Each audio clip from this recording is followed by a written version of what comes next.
এতদিনে একটা জিনিস তো আমি বুঝে গেছি যে শো যত বড় হবে এক্সপেকটেশন ততই কম রাখতে হবে। তবু তো আমি বলবো যে এইবার মানে আজকে যে সার্ভাইভার সিরিজটা হলো সেটায় অনেক কিছু ঘটেছে, তাও কিছু মিস্টিরিয়াস জিনিসপত্র ঘটেছে, কিছু রিটার্ন ঘটেছে, মানে কিছু তো ডাব্লিউডাব্লিউ দেওয়ার চেষ্টা করেছে আমাদের। কিন্তু তবু যতটা আমাদের এক্সপেকটেশন ছিল সার্ভাইভার সিরিজ ওয়ার গেমসকে নিয়ে ততটা কি ডেলিভার করতে পেরেছে ডাব্লিউডাব্লিউই, সেটা তো অবশ্যই একটা প্রশ্নচিহ্নের মুখে। তাহলে চলো আজকে হওয়া সার্ভাইভার সিরিজ ওয়ার গেমসকে নিয়ে ভিডিওতে একটু কথা বলা যায়, কারণ আমি জানি তোমাদের মাথায় হয়তো এখন অনেক প্রশ্ন ঘুরছে আজকের ওয়ার গেমস দেখার পর। তো কিছু প্রশ্নের উত্তরও তোমরা পেয়ে যাবে এই ভিডিওটা শেষ হতে হতে, কারণ তোমরা দেখছো wrestle entertainer. So let's start the entertainment.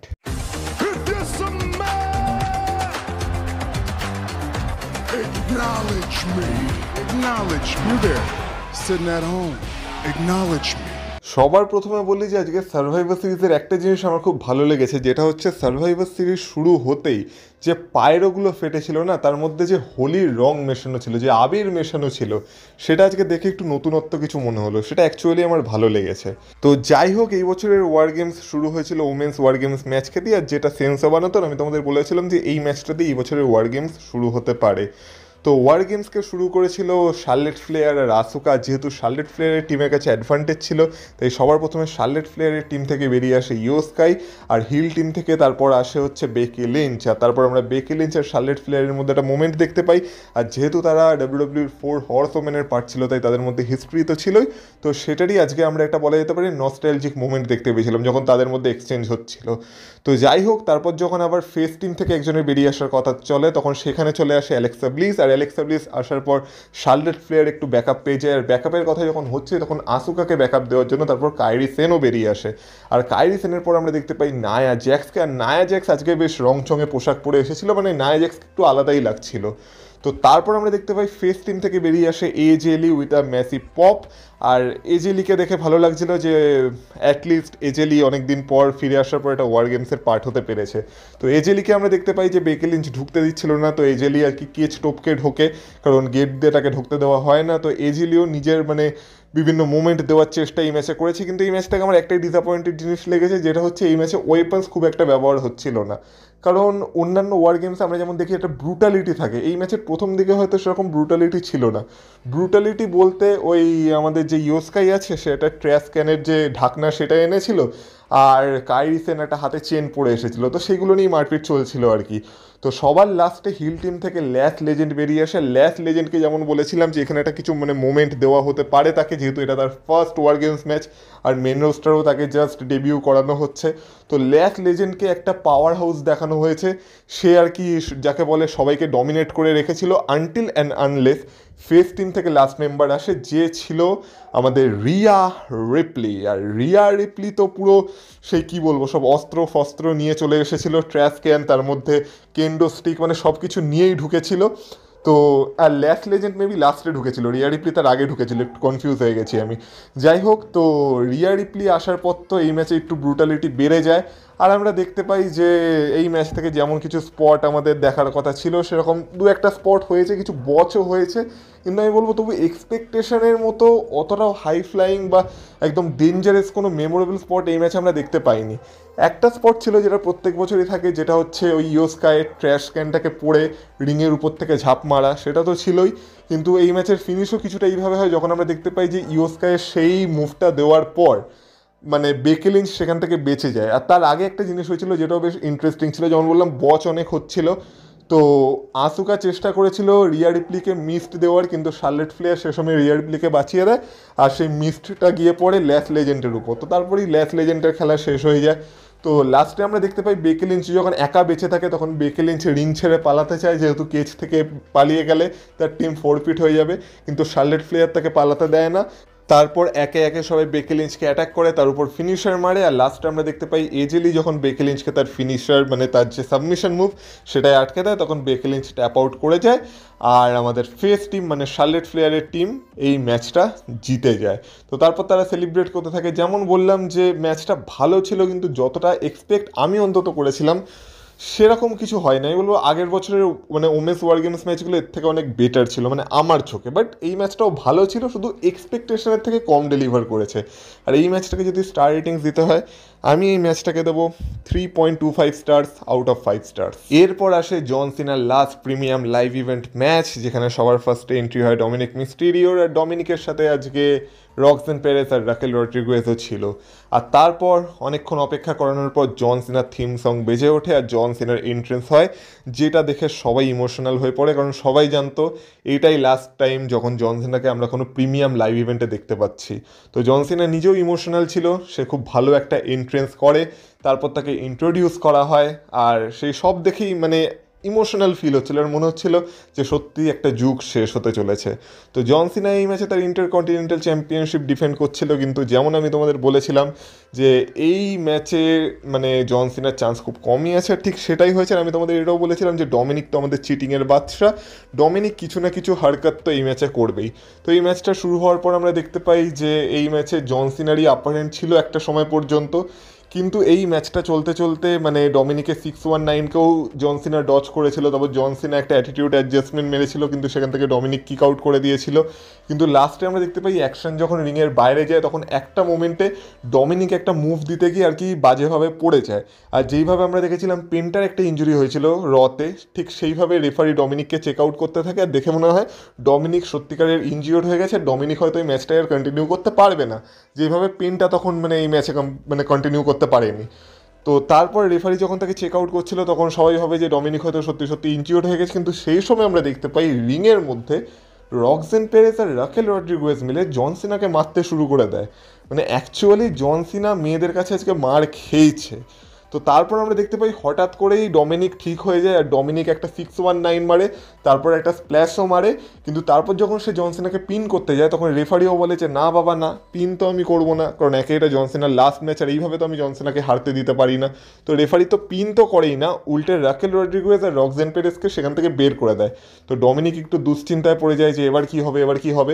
তো তারপর আমরা দেখতে পাই জন সিনা আবার কামব্যাক করে, তারপর তার যে 5 মুভস অফ ডুম সেটাও ডমিনিকের উপর লাগায়, কিন্তু তারপর যখন একটা শোল্ডার ট্যাকেল মারতে যাচ্ছিল ডমিনিককে, তখন ডমিনিক সেখান থেকে সরে যায়, সেই শোল্ডার ট্যাকেলটা গিয়ে পড়ে রেফারির উপর, আর রেফারি যখন উল্টে যায় তখন ম্যাচে কিছু না কিছু তো ঘটবেই। তো আমরা দেখতে পাই ফিন ব্যালার আর জেডি ম্যাকডোনা চলে আসে, আর ফিন ব্যালার আর জেডি ম্যাকডোনা জন সিনার উপর অ্যাটাক করার চেষ্টা করে, কিন্তু জন সিনা তাদের উপরই কাউন্টার অ্যাটাক করে দেয়। আর লাস্টে তো আমরা সেই জন সিনার একটা আইকনিক মোমেন্টের আবার একটা যাকে বলে নতুন করে সৃষ্টি দেখতে পাই, যাকে বলে আবার রিক্রিয়েশন দেখতে পাই, যেখানে জন সিনা একবার বিগ শো আর এজকে একসাথে আর কি অ্যাটিটিউড অ্যাডজাস্টমেন্ট দেওয়ার জন্য তুলেছিল, ঠিক সেমভাবে আজকে জন সিনা ফিন ব্যালার আর জেডি ম্যাকডোনাকে একসাথে তার কাঁধে তুলে নেয় অ্যাটিটিউড অ্যাডজাস্টমেন্ট দেবে বলে। তো সেটাও একটা ভালো মোমেন্ট ছিল, কিন্তু তারপর যখন আবার ডমিনিককে একটা অ্যাটিটিউড অ্যাডজাস্টমেন্ট মেরে দেয় জন সিনা, তখন জন সিনা একটা নতুন রেফারির জন্য ডাকে, কিন্তু রেফারির জায়গায় সেখানে বেরিয়ে আসে লিভ মর্গ্যান। আর হ্যাঁ, যারা আমার কালকের ভিডিওটা দেখেছিল সেখানে আমি আলোচনা করেছিলাম যে লিভ মর্গ্যানের আজকে রিটার্ন হতে পারে, আর অ্যাকচুয়ালি লিভ মর্গ্যানের আজকে রিটার্ন হয়েছে। লিভ মর্গ্যান এসে সবার প্রথমে তো ডমিনিককে কনফ্রন্ট করে, আর দেখে মনে হয় যে ডমিনিকের উপর লিভ মর্গ্যান রেগে আছে, কারণ সবার প্রথমে লিভ মর্গ্যান ডমিনিককেই একটা চড় মেরে দিয়েছিল। তো তারপর সে জন সিনার দিকে ঘোরে আর দৌড়ে জন সিনার কোলে উঠে যায়, আর তারপর জন সিনা এলিমিনেশন চেম্বারে কোডি রোডসের সাথে যেটা করেছিল সেম জিনিস আজকে লিভ মর্গ্যান জন সিনার সাথে করেছে। মানে প্রথমে তাকে হাক করে, আর তারপর ক্যামেরা যখন লিভ মর্গ্যানের মুখের দিকে থাকে তখন লিভ মর্গ্যানের এক্সপ্রেশন চেঞ্জ হয়, তারপর লিভ মর্গ্যান জন সিনাকে একটা লো ব্লো মারে, ওই দিক থেকে ডমিনিক একটা 619 মারে, লিভ মর্গ্যান ইন্টারকন্টিনেন্টাল চ্যাম্পিয়নশিপ দিয়ে ডমিনিক বলছি জন সিনার মুখে মেরে দেয়, তারপর ডমিনিক একটা স্প্ল্যাশ মারে, আর এইভাবে ডমিনিক আজকে জন সিনাকে পিন করে দিয়েছে আর হয়ে গেছে আমাদের নতুন ইন্টারকন্টিনেন্টাল চ্যাম্পিয়ন। আর তারপর আমরা দেখতে পাই ডমিনিক লিভ মর্গ্যানের সাথে আর ইন্টারকন্টিনেন্টাল চ্যাম্পিয়নশিপের সাথে একসাথে সেলিব্রেট করতে করতে বেরিয়ে যায়। তো লাইফও তো ডমিনিক মিস্টেরিওর মতো, একদিকে গার্লফ্রেন্ড আর একদিকে চ্যাম্পিয়নশিপ, তো দুটো নিয়ে সে বেরিয়ে যায়। তারপর জন সিনা পুরো ক্রাউডের সাথে একটা মোমেন্ট শেয়ার করে, সবাই তাকে অ্যাপ্রিসিয়েট করে, থ্যাংক ইউ সিনার চ্যান্ট হয়, আর জন সিনা লাস্ট বারের মতো প্রিমিয়াম লাইভ ইভেন্ট থেকে রিং ছেড়ে বেরিয়ে যায় আর ডাব্লিউডাব্লিউ ইউনিভার্সকে থ্যাংক ইউ বলে। তো সেটা অ্যাকচুয়ালি একটা মেমোরেবল মোমেন্ট ছিল, এটা ইমোশনাল মোমেন্ট ছিল, এটা আমাদের বছরের পর বছর মনে থাকবে। কিন্তু হয়তো জন সিনার last premium live event match আরও ভালোভাবে শেষ হতে পারতো। যাই হোক না কেন, এই ম্যাচটাকে যদি স্টার্টিংস দিতে হয়, আমি বলবো স্টোরি লাইনের দিক থেকে দেখতে গেলে এই ম্যাচটা পারফেক্টলি সেন্স বানাচ্ছে, কারণ জন সিনাকে ক্লিন তো ডমিনিক কখনোই হারাতে পারতো না। তাই এই ম্যাচটাকে স্টার্টিংস দিতে হলে এই ম্যাচটাকে আমি দেবো 4 স্টার্স আউট অফ 5 স্টার্স। জন সিনা তার লাস্ট প্রিমিয়াম লাইভ ইভেন্ট ম্যাচে এইটুকু তো ডিজার্ভ করেই করে। এরপর আসে ওমেন্স ওয়ার্ল্ড চ্যাম্পিয়নশিপের জন্য স্টেফেনি ভেকার আর নিকি বেলার ম্যাচ। এবার এই ম্যাচটাকে নিয়ে আমি কী বা বলবো, এই ম্যাচের শুরুর দিকে আমার এই ম্যাচটাকে ভালোই লাগছিল, কারণ প্রথমত নিকি বেলাকে দেখতে আজকে ভালো লাগছিল তার রিং গিয়ারের জন্য। আর তাছাড়া নিকি বেলা শুরুর দিকে যেভাবে স্টেফেনি ভেকারকে অ্যাটাক করছিল দেখে মনে হচ্ছিল যে হ্যাঁ, নিকি বেলা এই যুগের সুপারস্টারদের সাথেও হ্যাং আউট করতে পারে, তার মধ্যে আজকে সেই কনফিডেন্সটা দেখা যাচ্ছে। আর অ্যাকচুয়ালি সে ভালোই কম্পিট করছিল। কিন্তু ব্যাপার হলো এইটাই যে যখন থেকে আর কি স্টেফেনি ভেকার এই ম্যাচে কামব্যাক করলো, তারপর যেন নিকি বেলা কোনো চান্সই পেলো না। মানে সব কিছু ঠিক ছিল, কিন্তু ওই যে ডেভিলস কিস দিতে গিয়ে যে স্টেফেনি ভেকার কামব্যাক করলো, আর তারপর নিকি বেলাকে অ্যানাউন্সার টেবিলে সবার প্রথমে ডেভিলস কিস দিল, তারপর রিংয়ে ডেভিলস কিস দিল, ওর পর তো যেন নিকি বেলা আর কোনো কাউন্টার অ্যাটাক করতেই পারলো না শেষের দিকে। আর এই ম্যাচের শেষের দিকে আমরা দেখলাম যে স্টেফেনি ভেকার তার ফিনিশার মানে একটা কর্ক স্ক্রু স্প্ল্যাশ দিয়ে এই ম্যাচে নিকি বেলাকে হারিয়ে দিল, নিকি বেলাকে পিন করে দিল, আর যেন মনে হলো নিকি বেলা এরপর আর কিছু করতেই পারলো না। মানে শেষের দিকটা যেন আস্তে আস্তে কেমন নিকি বেলা ঝিমিয়ে পড়লো। আর এটা নিকি বেলার মতো একটা লেজেন্ডের জন্য সত্যি একটু তো ডিসরেসপেক্টফুল মনে হচ্ছে, কারণ নিকি বেলা কোনো ছোটোখাটো প্লেয়ার তো না ভাই, সেও একটা লেজেন্ড, সেও একটা ভেটারেন, সে একজন হল অফ ফেমার, সে হয়তো আর একটু বেটার কিছু ডিজার্ভ করে। হ্যাঁ মানছি এই ম্যাচে মানে স্টেফেনি ভেকারেরই জেতার চান্স বেশি ছিল, আর এখানে আমার প্রেডিকশন ভুল হবে সেটাও আমি জানতাম, আর সেটা হয়েছেও। আর সব ঠিক আছে, কিন্তু নিকি বেলাকে হয়তো আর একটু স্ট্রং দেখানো যেতে পারতো আমার মতে। যাই হোক না কেন, ডাব্লিউডাব্লিউ সেটা মনে হয়নি, আর ডাব্লিউডাব্লিউ স্টেফেনি ভেকারের সাথে এগিয়েছে।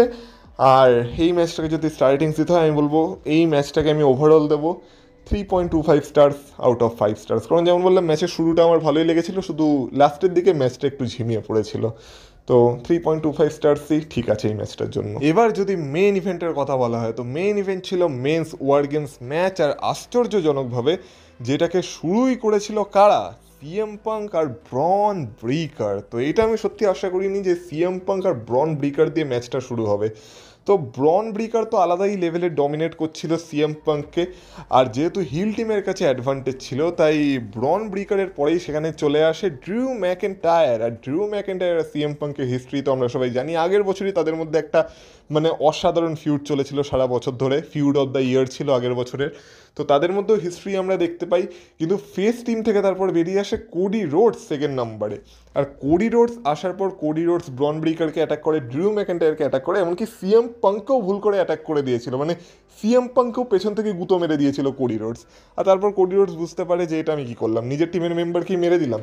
তো যাই হোক না কেন, তারপর আমাদের হিল টিম থেকে বেরিয়ে আসে লোগান পল। আর সত্যি বলতে লোগান পল আজকে একটু ডিসঅ্যাপয়েন্ট করেছে। মানে লোগান পলের থেকে যেই টাইপের মুভ বা যেই টাইপের হাই ফ্লাইং স্পট আমরা মানে এক্সপেক্ট করেছিলাম, সেটা আজকে লোগান পল দিতে পারেনি, বা লোগান পল দিতে ব্যর্থ হয়েছে বলা যেতে পারে। তো তারপর আমাদের ফেস টিম থেকে বেরিয়ে আসে জিমি উসো, আর হিল টিম থেকে তারপর বেরিয়ে আসে ব্রনসন রিড। আর তারপর হয় এই ম্যাচে আমার মাথা খারাপ হওয়া শুরু। তার কারণ হচ্ছে এই ফেস টিম থেকে এবার বেরিয়ে আসে জে উসো। আর জে উসো একে তার ইট করতে করতে আসে। আর হ্যাঁ, মাঝখানে জিমি উসো যখন ঢুকেছিল তখন জিমি উসো একটা টেবিল নিয়ে ঢুকেছিল। তো এই ম্যাচেও প্রথম দিকে খুব একটা ব্রুটালিটি দেখা যায়নি, কিন্তু চেষ্টা করা হচ্ছিল। তো জে উসো যখন ঢোকে আর কি, জে উসো সবার প্রথমে তো ইট করতে করতে ঢোকে, তারপর আমরা জে উসো আর জিমি উসোর একটা টিম ওয়ার্ক দেখতে পাই, তারা সবাইকে আর কি ডমিনেট করে রেখে দেয়। তারপর যখন হিল টিমের সবাই আর কি ধরাশায়ী হয়ে পড়ে থাকে, তখন আমাদের জে উসো ওয়ার গেমস ম্যাচের মাঝখানে আবার তার থিম সং বাজিয়ে ইট করতে থাকে। আর তারপর তো আলাদাই রঙ্গ শুরু হয়ে যায়। ওইদিকে সিএম পাঙ্ক স্টিল চেয়ার নিয়ে গিটার বাজাচ্ছে, ওইদিকে কোডি রোডস নাচানাচি করছে, জে উসো তো নিজের আলাদাই ফুর্তিতে আছে। জে উসো তো একদম কেজ মেচ চড়ে একদম উপরে উঠে গেছে, উপরে উঠে ওয়ার গেমস ম্যাচের মাঝখানে ইট করছে অডিয়েন্সের সাথে। আমি বলছি ভাই রে ভাই, একটু তো সিরিয়াস হয়ে যায় লাইফে, মানে এটা কী চলছে। কিন্তু থ্যাঙ্কস টু ব্রক লেসনার, কারণ এইসব ইট ফিট বাদ দিয়ে ব্রক লেসনারের থিম সং বেজে ওঠে, আর তারপর পল হেমনের সাথে বেরিয়ে আসে ব্রক লেসনার। আর ব্রক লেসনার যখন এই ম্যাচে একবার ঢুকে গেছিলো তখন এটা জানা কথাই ছিল এবার তো সব কিছু ধ্বংস হতে চলেছে। তো ব্রক লেসনার আসে, ব্রক লেসনার তো সবাইকেই F5 বা সুপ্লেক্স সিটি দিয়ে পুরো শেষ করে দেয়। আর যখন সবার অবস্থা একদম ধরাশায়ী হয়ে যায় তখন ব্রক লেসনার স্টিল চেয়ার দিয়েও অ্যাটাক করতে থাকে। কিন্তু এবার আমরা জানতাম যে এবার কে আসতে চলেছে, আর রোমান রিংসের এন্ট্রেন্সটাকে যেইভাবে হাইপ করা হয়েছে না, মানে সবাই কাউন্টডাউন করছে, কারণ সবাই জানে এবার আসতে চলেছে OTC। ব্রক লেসনারও রেডি, আর যেহেতু ওয়ার গেমস ম্যাচ তখন অফিসিয়ালি স্টার্ট হয়নি, যেহেতু দুটো টিমেরই 5 জন করে না এলে ওয়ার গেমস অফিসিয়ালি স্টার্ট হবে না, তাই এই ম্যাচে ওয়ার গেমস থেকে মানে কেজ থেকে ব্রক লেসনার বেরাতেও পারতো। তো ব্রক লেসনার সেই রুলটাকে আর কি কাজে লাগিয়েছে, আর ব্রক লেসনার কেজ থেকে বেরিয়ে রোমান রিংসের জন্য অপেক্ষা করছিল। আর তারপর রোমান রিংসের থিম সং যখন বাজে আর রোমান রিংস যখন ঢোকে, আলাদাই অরা ছিল ভাই, মানে মনে হচ্ছিল কে একজন আসছে। আর তারপর তো আমরা দেখতে পাই ব্রক লেসনার আর রোমান রিংসের মধ্যে একটা মোমেন্ট, যখন ব্রক লেসনার কেজের বাইরে দাঁড়িয়ে রোমান রিংসের জন্য অপেক্ষা করছিল, তাদের মধ্যে ফেস অফ হয় বাইরেই রিংয়ের।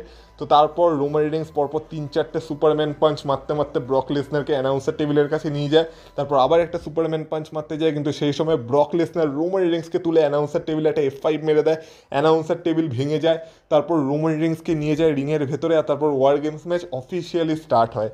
তারপর তো ব্রক লেসনার রোমান রিংসকে ডমিনেট করার চেষ্টা করে, কিন্তু তখন আমরা দেখতে পাই যে কোডি রোডস আর সিএম পাঙ্ক আবার উঠে দাঁড়ায়, তারপর সিএম পাঙ্ক ব্রক লেসনারকে কাঁধে তুলে দিয়ে দেয় একটা GTS, তারপর কোডি রোডস দিয়ে দেয় একটা ক্রস রোডস, আর তারপর কোডি রোডস আর সিএম পাঙ্ক একসাথে ব্রক লেসনারকে পিন করতে যায়, কিন্তু আমাদের লোগান পল উপর থেকে একটা স্প্ল্যাশ মেরে সেই পিনটাকে ব্রেক করে।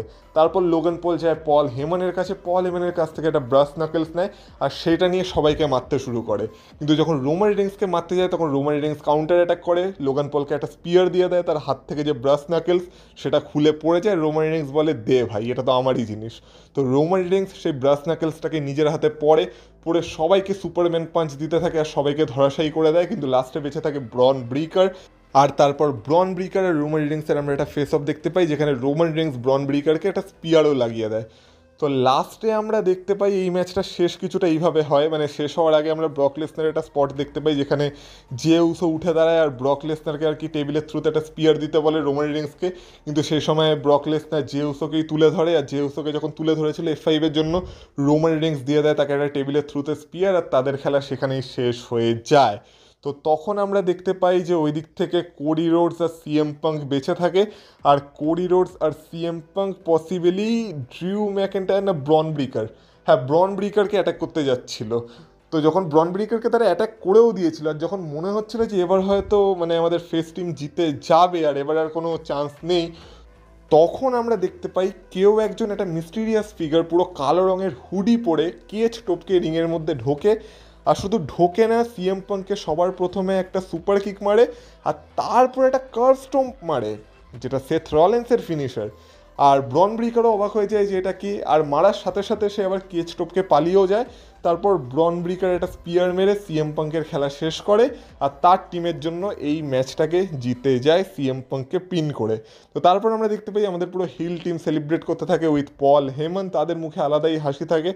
ওই দিক থেকে মানে আমাদের রোমান রিংস যে টিমে ছিল, বা রোমান রিংসের টিমও বলা যেতে পারে, সেই টিমের মুখে একটা দুঃখের ছাপ ছিল। আর রোমান রিংস তারপর ধীরে ধীরে ওঠার পর সে কোডি রোডস আর সিএম পাঙ্কের কাছে যায়, যারা দুজনেই তখন পড়েছিল। সিএম পাঙ্কের দিকে তো রোমান রিংস হাতও বাড়ায়, হাত বাড়িয়ে সিএম পাঙ্ককে তোলে, তারপর একটা ফিস্ট বোম করে, কিন্তু কোডি রোডসের দিকে হাত বাড়ানোর আগে রোমান রিংস একটু হেজিটেট করে যে একে তোলা ঠিক হবে কি ঠিক হবে না। আর কোডি রোডস তারপর একা একাই ওঠে, আর তারপর রোমান রিংসের দিকে একটু অ্যাগ্রেশনের সাথেই আসে আর তারপর আমরা দেখতে পাই রোমান রিংস আর কোডি রোডসের মধ্যে একটু মানে একটা মোমেন্ট এক্সচেঞ্জ হয়, যেটা খুব একটা ভালো ছিল না। আর যেতে যেতে রোমান রিংস কোডি রোডসকে এই কথাটাও বলে যে এটাই লাস্ট টাইম যখন আমি তোর সাথে কোনো টিমে কাজ করেছি। তো যেমন ডাব্লিউডাব্লিউ বলেছিল, মানে মানে এরকম একটা রিউমার আসছিল আর কি, যে ডাব্লিউডাব্লিউ আমাদের রাসেলমেনিয়ার একটা হিন্ট দিয়ে দেবে এই ম্যাচের শেষে। তো এটাই কি সেই হিন্টটা ছিল যে আবার কি ডাব্লিউডাব্লিউ রোমান রিংস আর কোডি রোডসের ম্যাচের জন্যই যাচ্ছে, নাকি Roman Reigns versus Cody Rhodes versus CM পাঙ্কের ম্যাচের কথা ডাব্লিউডাব্লিউ ভাবছে। যাই হোক না কেন, সেটা নিয়ে পরে কথা হবে, কিন্তু আপাতত এই ম্যাচটাকে যদি স্টার্টিংস দিতে হয়, দেখো এই ম্যাচটাও আমি বলবো এক্সপেকটেশনের থেকে তো একটু কম ডেলিভার করেইছে, কিন্তু আমার প্রেডিকশন এই ম্যাচে ঠিক ছিল। আর এই ম্যাচটাকে ওভারঅল স্টার্টিংস দিতে হলে এই ম্যাচটাকে আমি দেবো 3.5 স্টার্স আউট অফ 5 স্টার্স। যাই হোক, এই সব তো গেল তাহলে ম্যাচগুলোর কথা, কিন্তু এবার আমি তোমাদের কিছু প্রশ্নের উত্তর দেওয়ার চেষ্টা করি যেগুলো তোমাদের মাথায় ঘুরছে। প্রথম কথা হচ্ছে, এই যে কালো হুডি পরা যে মিস্টিরিয়াস ফিগারটা ছিল, এটা কে হতে পারে?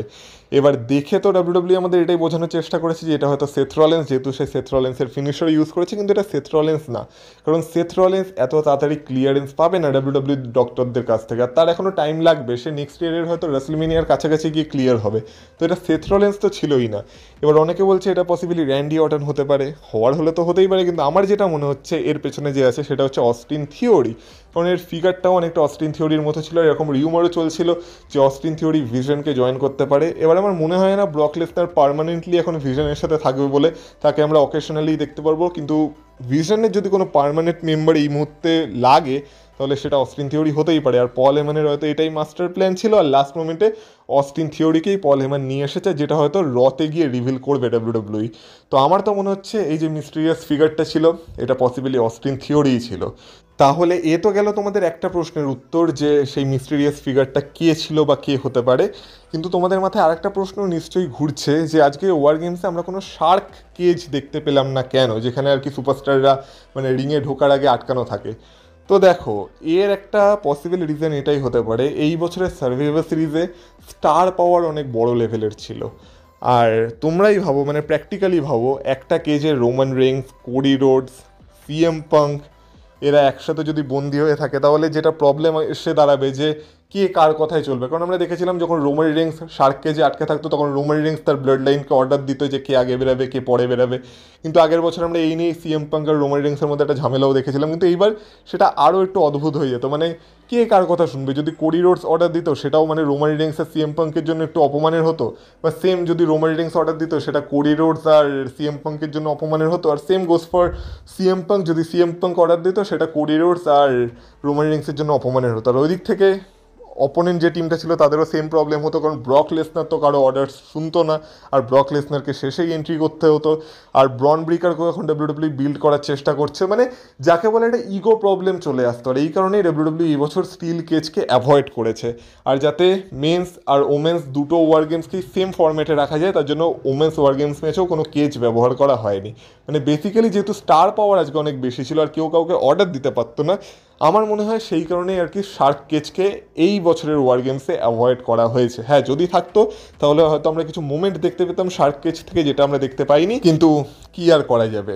আর বাকি আমি বলবো যে আজকে কিছু তো মানে আমাদের এক্সপেকটেশনের থেকে কম ডেলিভার করেছে, তার মধ্যে একটা কারণ হচ্ছে আমরা এখনও ভালো মতো বুঝতে পারিনি যে ব্রক লেসনারের এরপরে কী হবে, বা ড্রিউ ম্যাকেন্টায়ারের এরপরে কী হবে, উসোসরা এরপর কী করবে। যে উসো তো তবু নয় লাস্ট টাইম ইস নাও টুর্নামেন্টে আছে, কিন্তু জিমি উসোর কী হবে। ওই দিক থেকে ওমেন্স ওয়ার গেমস ম্যাচের স্পট কিছু কম ছিল, তো এইগুলোই কিছু ডিসঅ্যাপয়েন্টের কারণ, মানে ডিসঅ্যাপয়েন্টমেন্টের কারণ এই বছরের সার্ভাইভার সিরিজ ওয়ার গেমস থেকে। কিন্তু ওভারঅল আমি বলবো মোটামুটি ঠিকঠাক প্রিমিয়াম লাইভ ইভেন্টই ছিল, খুব একটা বাজেও হয়নি খুব একটা ভালোও হয়নি, অ্যাভারেজ আমরা ধরে রাখতে পারি। ওভারঅল প্রিমিয়াম লাইভ ইভেন্টটাকে যদি রেট করতে হয় আমি বলবো আমি এটাকে 5 স্টার্সের মধ্যে 3 স্টার্স তো দিতেই পারি, মানে ওভারঅল 3 স্টার্স দেওয়া যেতেই পারে এই ইভেন্টটাকে। যাই হোক, এটা আমার পার্সোনাল মতামত, কিন্তু তোমাদের কি মনে হয়, তোমাদের সার্ভাইভার সিরিজ কেমন লাগলো, তোমাদের কি মনে হচ্ছে ওই যে ফিগারটা ছিল মিস্টিরিয়াস ফিগার সেটা কে ছিল, সেই মানে এই বিষয়গুলো অবশ্যই কমেন্ট বক্সে কমেন্ট করে জানিও। তোমাদের পার্সোনাল রিডিংস কি প্রত্যেকটা ম্যাচের সেটাও কমেন্ট বক্সে কমেন্ট করে আমাকে পারলে জানিও। কমেন্ট বক্সকে সোয়াইপ করলে একটা হাইপ বাটন পেয়ে যাবে, পারলে সেটাকেও ক্লিক করে দিয়ে যাও। আর এই চ্যানেলে যদি নতুন হয়ে থাকো তো চ্যানেলটাকে প্লিজ সাবস্ক্রাইব করে দিয়ে যাও। আর ভিডিওটা যদি ভালো লেগে থাকে ভিডিওটাতে অবশ্যই এটা লাইক করে যেতে ভুলো না। তাহলে তোমাদের সাথে কথা হবে আবার পরের ভিডিওতে, ততক্ষণ তোমরা ভালো থেকো, টাটা।